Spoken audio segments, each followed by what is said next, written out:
In today's video game market, we get many releases of games. We have your AAA releases like Call of Duty or yet another sports game either from EA or 2K. We have big hitters from the console market from Sony, Microsoft and Nintendo. But in this landscape of video games, there are many smaller games.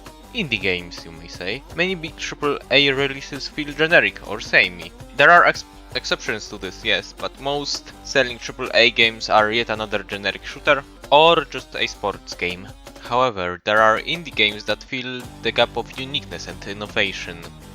With indie games, you get to experience some deep stories or return to simpler times. With indie games having less budget than AAA games, the graphics aren't that impressive, but indie games offer style. With said style come great looking games like Hades, Carrion, or even Hollow Knight, for example. But let's get to the meat of things, shall we? Why indie games are a genuine surprise? Well, it's simple really. Indie games have a lot less expectations than AAA games. There isn't as much hype behind the indie games as AAA games. For example, look at Cyberpunk 2077. Despite its great story and impressive graphics, the game is pretty shallow and it lacks many key features. While an indie games like Hades is a completely finished product. In addition, many indie games provide you an interesting and even deep stories, like Katana Zero for example.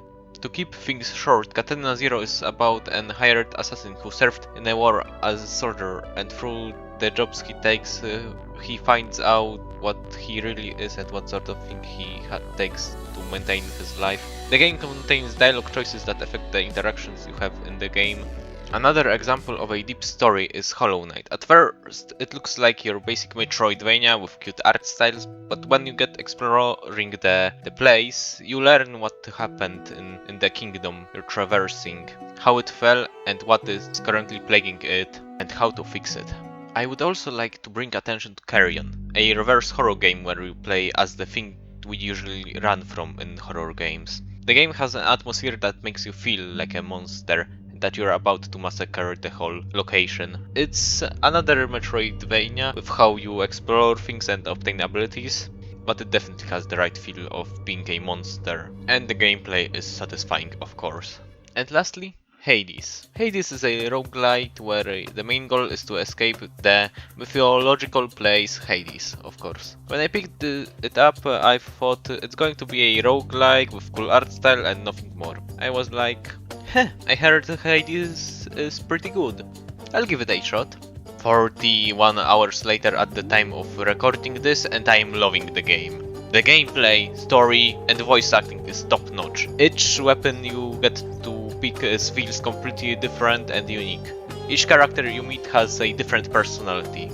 If you upgrade the game, it becomes easy, but the solution the game provides is pretty much a custom difficulty slider in the hit options, which either allows you to alter bosses or environment. Probably my favorite in-game interaction is borrowing the currency from the shopkeeper. This must be here for me, right? Sorry.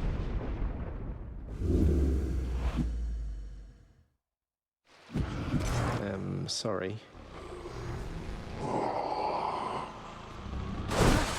And it turning into a small boss fight that rewards you with prize drop in the shop. I always like the tough shopkeeper archetype, so seeing it in Hades makes me smile. So to end this video essay, you see why I find indie games to be a genuine surprise. There's much more variety with the story and the potential styles. The games feel like they were made by people with passion, not a corporate machine trying to make pure profits.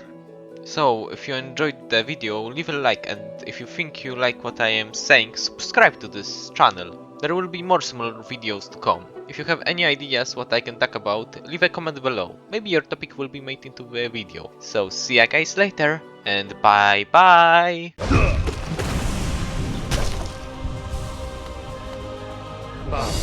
Pinner.